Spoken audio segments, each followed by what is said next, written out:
जब इनकी उम्र 17 साल थी तो इनके वालिदैन ने इनकी शादी एक 50 साल उम्र के शख्स से कर दी थी। इनके शौहर का इंतकाल हो गया, जो कि एक बहुत ज़्यादा गैप था। जैसे ही इनके शौहर का इंतकाल हुआ तो हर चीज़ इनसे छीन ली गई और उनके पास रहने के लिए छत भी नहीं थी और अपने बच्चों को पालना बहुत मुश्किल था। बड़े ख्वाब थे औलाद के बारे में। पहले उन्होंने 25 साल बगैर औलाद के गुजारे थे।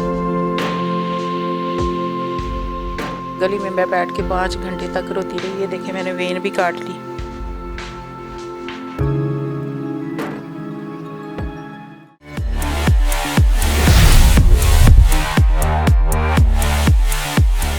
अस्सलाम वालेकुम, आप देख रहे हैं पॉपअप पीडिया और मैं हूँ वजीहा नजम।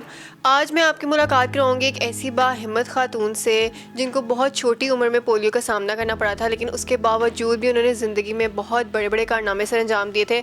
अमूमी तौर पे हम ये देखते हैं कि जो एक औरत होती है उसको कहा जाता है कि ये वीक है या ये एक सिनफ़े नाजुक है, ये बाहर निकल के काम कैसे करेगी, इसको तरह तरह की ठोकरों का सामना करना पड़ता है। कहीं पर रिश्तेदार आके रोकते हैं, कहीं पर इंसान ख़ुद को इतना अंडर एस्टिमेट करता है, डिग्रेड करता है कि उसके लिए मुश्किल होता है बाहर निकल के चलना, काम करना। लेकिन इनकी कहानी कुछ इस तरह है कि बहुत छोटी उम्र में इनको पोलियो हो गया। जब पोलियो हुआ तो उसके थोड़े टाइम बाद ये स्कूल जाती रही, ये मैट्रिक में पहुंची। जब इनकी उम्र 17 साल थी तो इनके वालिदैन ने इनकी शादी एक 50 साल उम्र के शख्स से कर दी थी, जो कि एक बहुत ज़्यादा गैप था कि जब इनकी उम्र 17 साल थी तो जिनसे इनकी शादी हुई उनकी उम्र उस टाइम पे 50 साल थी। इनकी जो शादीशुदा ज़िंदगी थी वो कुछ अच्छी नहीं गुजरी। अल्लाह ताला ने इनको 9 साल के अरसे में 5 बच्चों से नवाजा, औलाद जैसी नेमत भी हुई। लेकिन इनके 5 बच्चे होने के बावजूद इनके शौहर का इंतकाल हो गया।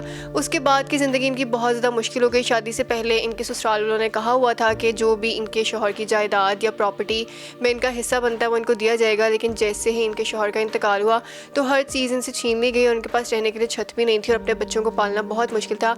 लेकिन उन हालात में हम ये देखते हैं कि अमूमी तौर पे जब ऐसी किसी औरत या मर्द पे भी कोई ऐसा वक्त आता है तो वो एक तरीका, जो एक रास्ता अपनाते हैं वो ये करते हैं कि बच्चों को भी मार देते हैं, ख़ुद भी मर जाते हैं या ख़ुद चुप करके बैठ जाते हैं, किसी के आगे हाथ नहीं फैलाते, अंदर ही अंदर घुटते रहते हैं, किसी के सामने नहीं आते। लेकिन इनकी हिम्मत की मिसाल इस तरह नहीं जा सकती है कि इन्होंने अपने उन 5 बच्चों को पालने के लिए बाहर निकली। अपने इस पोलियो के मर्ज़ के साथ साथ उन्होंने एक पॉलर बनाया। जिस टाइम पे पॉलर का रवाज नहीं था, लोग पॉलर नहीं जाते थे, घर पे शादियों पे तैयार हुआ करते थे, उस टाइम पे इन्होंने पॉलर बनाया और उसका इनको बहुत ज़्यादा फ़ायदा हुआ। आज इनके बच्चे माशाल्लाह से सक्सेसफुल हैं, कुछ मुल्क से बाहर हैं, कुछ मुल्क में हैं, ये अपने बच्चों की शादियाँ भी कर चुकी हैं। तो बाकी कहानियाँ हम इनसे जानते हैं कि क्या हुआ था इनके साथ और इतनी हिम्मत और अज़म इनके अंदर कहाँ से आया कि इन्होंने ये फ़ैसला किया कि घर बैठने के बजाय इनको बाहर निकल के अपनी औलाद का पेट पालने के लिए कुछ करना है। अस्सलाम वालेकुम, कैसी हैं आप? वालेकुम अस्सलाम, अल्हम्दुलिल्लाह मैं ठीक हूँ। अच्छा, अपनी स्टोरी के बारे में बताएं सबसे पहले कि किस उम्र में आपको पोलियो हुआ और उसके बाद की ज़िंदगी कैसी थी, फिर शादी कैसे हुई, रिश्ता कैसे आया, और जब इतनी बड़ी उम्र के शख्स का रिश्ता आया तो आप उस टाइम पे 17 साल की थी, आप एक छोटी बच्ची थी, तो आप डरी नहीं, झिझकी नहीं, आपने मना नहीं किया अपने घर वालों को कि आप नहीं करना चाहती? नहीं, उस वक्त 1.5 साल की एज में मुझे हुआ था पोलियो, और जब मैं 6-7 साल की तब मैं चलना शुरू हुई थी। मुझे पता चला कि मैं मतलब हूँ, लेकिन मैं नॉर्मल नहीं चल रही, लोग दूसरे बच्चों की तरह नहीं हूँ। फिर मुझे स्कूल में दाखिल करवा दिया गया। फिर मैं स्कूल मैट्रिक किया तो मेरी अम्मी गई थी अफसोस के लिए। जो मेरे हस्बैंड थे ना, उनकी बीवी की डेथ हुई थी, लेकिन दूर पर एक रिश्तेदार थे, उनके साथ गई थी अफसोस के लिए।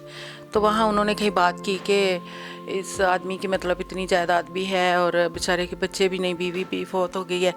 तो मेरी अम्मी ने सोचा कि मेरी 7 बेटियाँ 2 बेटे हैं, तो मतलब इसकी प्रॉपर्टी भी ठीक है, और चलो मेरी बेटी पता नहीं कोई रिश्ता अच्छा आए या ना आए, क्योंकि मैं डिसेबल थी, तो आप आके देख लें अगर करना है। तो वो 2 दिन बाद आ गए और वो तो खुश हो गए कि चलो एक बच्ची है।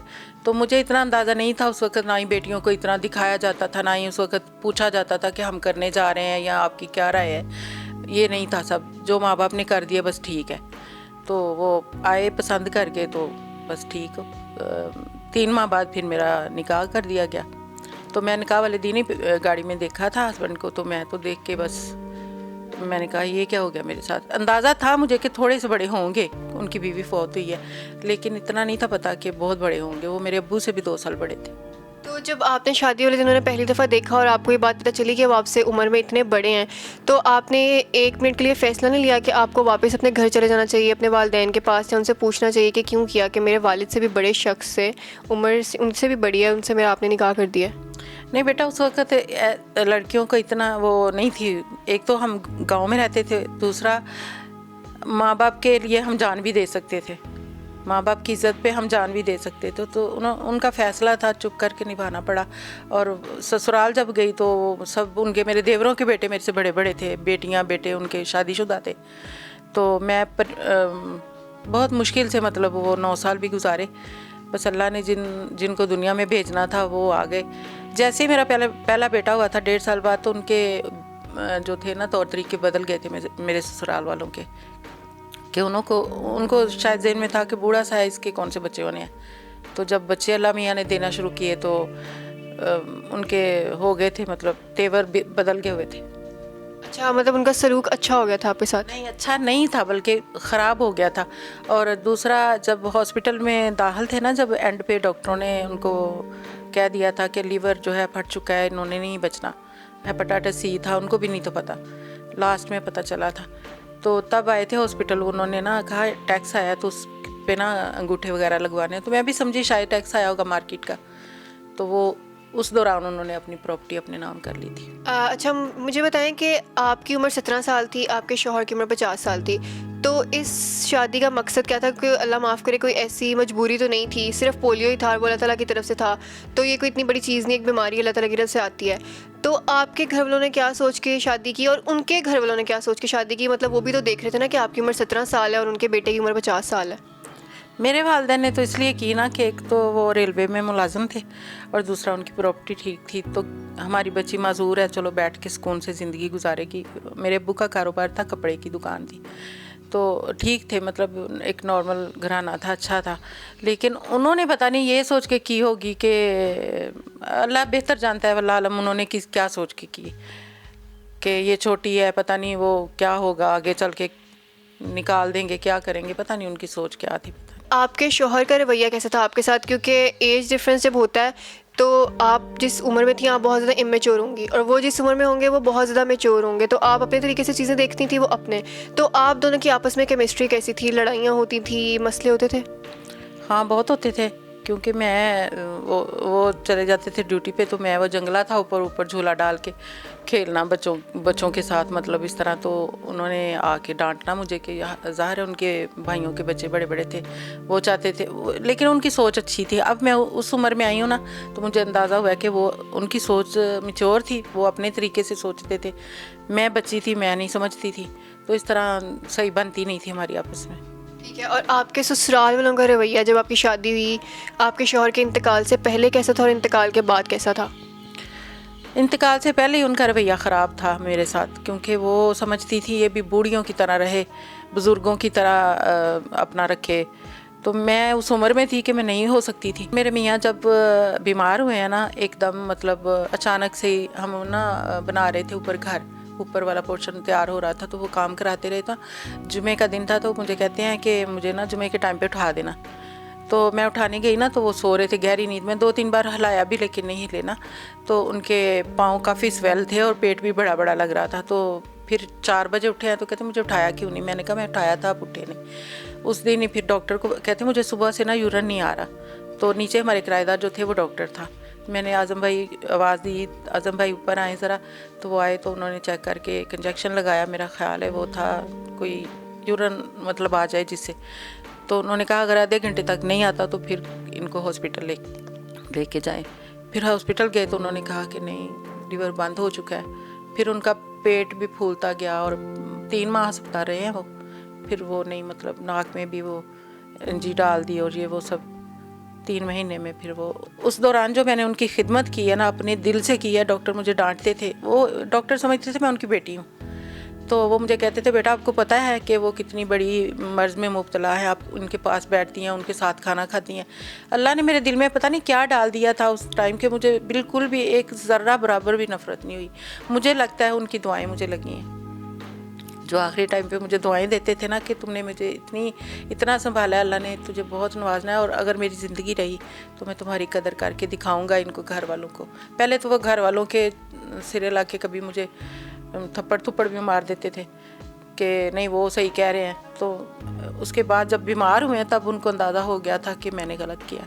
ठीक है, जब आपके शौहर का इंतकाल हुआ था तो आपके सबसे बड़े बच्चे की उम्र, सबसे छोटे बच्चे की उम्र कितनी थी? सबसे छोटे बच्चे की 1 साल थी, सबसे बड़े बच्चे की 8.5 साल, तकरीबन 8-9 साल। तो क्या ऐसी मजबूरियां थी, क्या परेशानी थे घर में कि आपने खुद सोचा कि बेशक आपको मसला है, आप ठीक नहीं है, लेकिन फिर भी उसके बावजूद आपको बाहर निकल के काम करना चाहिए? जब उन्होंने मुझे निकाल दिया धक्के दे के बाहर के भैया आपका कुछ नहीं, जब मैंने उनको कहा ना मेरी रजिस्ट्री दे दें, मैं बच्चे संभाल सकती हूँ तो वो भी संभाल लूँगी, तो कहते हैं कौन सी, वो तो अपनी ज़िंदगी में हमें दे गया। तो फिर बच्चे भी नहीं दे रहे थे मुझे, कह रहे थे आप चले जाओ तो बच्चे नहीं देंगे। मैंने कहा नहीं, बच्चे तो मैं किसी कीमत में नहीं छोड़ने। फिर गली में मैं बैठ के 5 घंटे तक रोती रही। ये देखें मैंने वेन भी काट ली, ये देख सकती हैं आप कि मैं मर जाऊंगी लेकिन बच्चे नहीं छोड़ूंगी। फिर उन्होंने बच्चे भी दे दिए। फिर मैं यहाँ आई क्योंकि मैं जिस लड़की के साथ सीखती थी ना काम, उसने मुझे बताया कि इस एरिया में कोई पार्लर नहीं है, भगवानपुरा में मैंने सीखा था। तो फिर मैं इधर आई, तो इधर आके हमने सारा बाज़ार देखा, ऑटो पे आए हम लोग, तो देखा, लेकिन एक दुकान मेरी समझ में आई, तो उसका 500 रुपया किराया था उस टाइम, अभी शटर नहीं लगा था। उन्होंने कहा हम अभी लगा देते हैं, सिर्फ 500 रुपया किराया दिया, कोई एडवांस वगैरह नहीं था। वो भी ओके कर लिया। और 1000 रुपये पे ये फ़्लैट नहीं देखा आपने, फ़्लैट जो कि बुला के वहाँ एक फ़्लैट भी लिया 1000 किराए पे। तो मैं बच्चों को लेके यहाँ आ गई। तो फिर आई जिस दिन, सिर्फ वही खाने के चंद बर्तन और कपड़े और 2 चारपाइयाँ। और रात को अल्लाह का, नींद किसको आनी थी इस हालत में? 27 साल तो मेरी एज थी। इतना खौफ, इतना डर के पता नहीं क्या हो जाएगा, लेकिन कोई नहीं था उस वक़्त सिवाय अल्लाह के। तो फिर मैंने तहज्जुद की नमाज़ पढ़ी, रो के अल्लाह से कहा अल्लाह पाक, मैंने ख़ुद को भी और बच्चों को भी तेरी सुपुर्द किया, इनको हक हलाल का निवाला खिलाना है, तो मेरी मदद फरमा। तो अल्लाह ने वो मेरी दुआ सुन ली हुई है कि अल्लाह ने मुझे इतनी कामयाबियाँ दी, लेकिन बहुत स्ट्रगल के बाद। 23 साल की उम्र जो है ना, वो कोई उम्र नहीं होती। उस उम्र में अगर आप चाहती तो आप दूसरा निकाह भी कर सकती थी, आपके पास अपॉर्चुनिटीज़ भी होंगी, अपने बच्चों के सर पे एक बाप का साया रखने के लिए आप कर सकती थी, तो आपने क्यों नहीं किया? देखिए, मुझे तो शौहर मिल जाता, मेरे बच्चों को बाप नहीं मिल सकता था। जैसा कि आप रोज़ देखते हैं कि बच्चियों के साथ क्या हो रहा है, बच्चों के साथ क्या हो रहा है। मुझे तो 100 ऑफ़र थी कि हम कर लेंगे। उस वक्त मैं यंग भी थी, दुबली पतली थी। कुछ लोग तो मुझे ये समझते थे कि मैं अभी अनमैरिड हूँ शायद, लेकिन बहुत सारे शॉर्टकट देने वाली औरतें भी पार्लर में आती थी कि ये इतना लंबा रास्ता तय करोगी, इधर से शॉर्टकट है। मैं कहती थी नहीं, अल्लाह ने मुझे इन बच्चों पे रखा है, मैं इनको हिलाल का निवाला दूंगी तो वो नेक निकलेंगे। तो मैंने बस हिम्मत नहीं आ रही। 6 माह तक तो कोई क्लाइंट नहीं आया था पार्लर। मेरे मियाँ की 75,000 मुझे ग्रेजुएटी मिली हुई थी रेलवे से, जो मैं थोड़ा थोड़ा करके उनको खिला रही थी। 15,000 में मैंने स्टार्ट किया था, 12 या 15,000 रुपया मेरा लगा था उस लोन पे उस वक़्त। तो 6 माह तक कोई क्लाइंट नहीं आया था। फिर आना शुरू हुआ, 1 आया, 2 आया, कभी 3 आ गए। कभी पहली चांद रात मैंने सिर्फ 250 रुपये की लगाई थी, तो मुझे बड़ी खुशी हुई थी। तो अब अल्लाह का करम है, अब तो मैं माशाल्लाह 1-2 और पार्लर देख रही हूँ, क्योंकि मैं आगे चल के कुछ बच्चियों के लिए, यतीम बच्चियाँ या कोई इस तरह की बेआसरा बच्चियों के लिए कुछ कर सकूँ। आपके अपने घर वालों की सपोर्ट थी आपको? आप उनके पास गई, आपने उनको बताया कि आपको उनकी मदद की ज़रूरत है? हाँ, वो देखें, जब मेरे बहन भाई सारे छोटे थे, एक मेरी बाजी मुझसे बड़ी थी सिर्फ, बाकी छोटे थे। और 5 बच्चों के साथ आपको पता है साया भी साथ छोड़ देता है, कौन रखता है। तो बेशक वालिदैन आते थे, कभी कभी मिलते थे, लेकिन कुछ जो उनसे होता था थोड़ा बहुत करते थे, लेकिन इतना नहीं वो कर सकते थे। तो मैंने फिर हिम्मत नहीं आ रही, लोगों के बड़े ताने, बड़े, आपको पता है एक नॉर्मल लड़की को नहीं छोड़ते, तो मैं तो माजूर थी। अच्छा, कभी आपने ये सोचा है कि आपके जो पाँव का मसला है, जब लोग आपको ऐसे आवाज़ें कसते थे या माजूर कहते थे कुछ भी, तो दिल में आपके ख्याल आता था कि काश मेरे साथ ऐसा मसला ना होता, मैं भी नॉर्मल होती, तो मुझे एटलीस्ट लोगों की ये बातें ना सुननी पड़ती?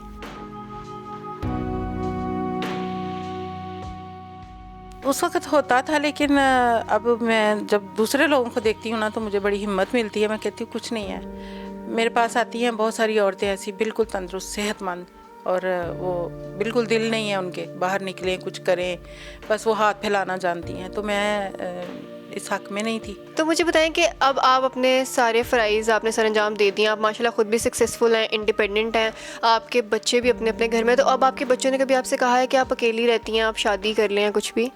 जब करनी थी तब नहीं की, तो अब क्या करनी है। अब तो मैं लोगों के लिए एक चैनल बनाया है अपनी ऐसी औरतों के लिए, मेरे जैसी जो है, ज़ुबैदास लाइफ के नाम से। जैसे ही अल्लाह ताला वो उसको करेगा, मोनेटाइज हो जाएगा, तो इंशाल्लाह मैं कुछ ऐसा अदारा बनाऊंगी जिसमें मैं दूसरों के काम आ सकूं। इंशाल्लाह। लेकिन होता है ना, कभी बंदा घर बैठता है, अकेला होता है, तो वो फ़ील करता है किसी सहारे की, किसी साथ की ज़रूरत होती है। इंसान सोचता है कि मैं बिल्कुल अकेला हूँ, डिप्रेशन में चला जाता है, पीछे पिछली बातें याद करके, आगे का सोच के कि बिल्कुल अकेली हो गई हूँ, औलाद भी दूर है। तो कभी ऐसा होता है आपके साथ? हाँ, इंसान हूँ, कभी होता है कि मैं मतलब बिल्कुल तन्हा हूँ, लेकिन फिर मैं सोचती हूँ कि नहीं, कट जाएगा, सफ़र छोटा सा रह गया। नहीं, इंशाल्लाह अभी आपने बहुत जीना है, बहुत काम करने हैं, बड़े-बड़े काम करने हैं। एक है, तोड़कर बाजू उड़ान छोड़ गया, हवा के पास बरहना कमान छोड़ गया, जो बादलों से भी मुझको छुपाए रखता था, बड़ी है धूप तो बेसाइबान छोड़ गया। अपने शौहर की कोई बातें जो अब आप सोचती हो तो आपको याद आती हो कि हाँ, उस टाइम पे वो सही कहा करते थे, मैं इमेच्योर थी, मैं उनकी बातें समझ नहीं सकी, तो आपको तकलीफ़ होती हो बहुत ज़्यादा सोच के? मुझे उनके बारे में ये तकलीफ़ होती है कि उनके बड़े ख्वाब थे औलाद के बारे में। पहले उन्होंने 25 साल बगैर औलाद के गुजारे थे। जब अल्लाह ने औलाद दी तो हॉस्पिटल में थे, तो रोज़ यही कहते होते थे, हम घर जाएंगे ना तो मैं बच्चों का हकीका करूँगा, फिर सारों को ना बुलाएंगे। यानी उनको देखना नहीं नसीब हुआ। तो वो भी इंसान थे, उनका कसूर तो कोई नहीं था ना, बड़े थे, कसूर तो उनका कोई नहीं था, कसूर मेरा भी कोई नहीं था। अल्लाह ताला ने बनाया था ये सिस्टम। लेकिन कभी मुझे ये सोच के बड़ा दुख होता है और बड़ा अल्लाह से दुआ करती हूँ, अल्लाह ताला उनको जन्नतुल फिरदौस में जगह अता फरमाए। जी, तो मेरे साथ ज़ुबैदा मौजूद थी, आपने उनकी कहानी सुनी है, कितनी मोटिवेशनल है।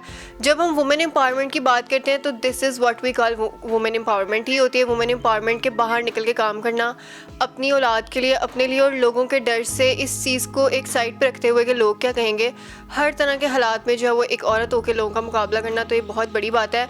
उनका भी सब औरतों को यही पैगाम है और मेरा भी एक औरत होने के नाते हर औरत को, हर मर्द को यही पैगाम है कि औरतों को भी बाहर निकल के काम करना चाहिए। इनकी कहानी ऐसी थी कि इनके शौहर का इंतकाल हो गया, तो इन्होंने ये स्टेप लिया कि इनको बाहर निकलना पड़ा। जब तक इनके शौहर थे, घर बैठी हुई थी। लेकिन आजकल जो दौर चल रहा है, अगर आपकी शादी हो जाती है और अगर आपका शौहर आपके सर पे है, तो भी आपको ये चाहिए कि आप खुद अपने लिए कुछ करें, ताकि अल्लाह ना करे कल को आप पे कोई भी बुरा वक्त आता है तो आप पे अचानक से कोई पहाड़ टूटे और आपके लिए तब ज़िंदगी गुजारना थोड़ा मुश्किल हो। अगर आप साथ साथ ही करते रहेंगे तो आपके लिए ज़िंदगी में आसानियाँ होंगी, आप अपने शौहर को सपोर्ट कर सकेंगे, आपका शौहर आपको सपोर्ट कर सकेगा। अगले शो में अगली स्टोरी के साथ दोबारा हाजिर होंगी। अपना बहुत ज़्यादा ख्याल रखिएगा। अल्लाह हाफ़िज़।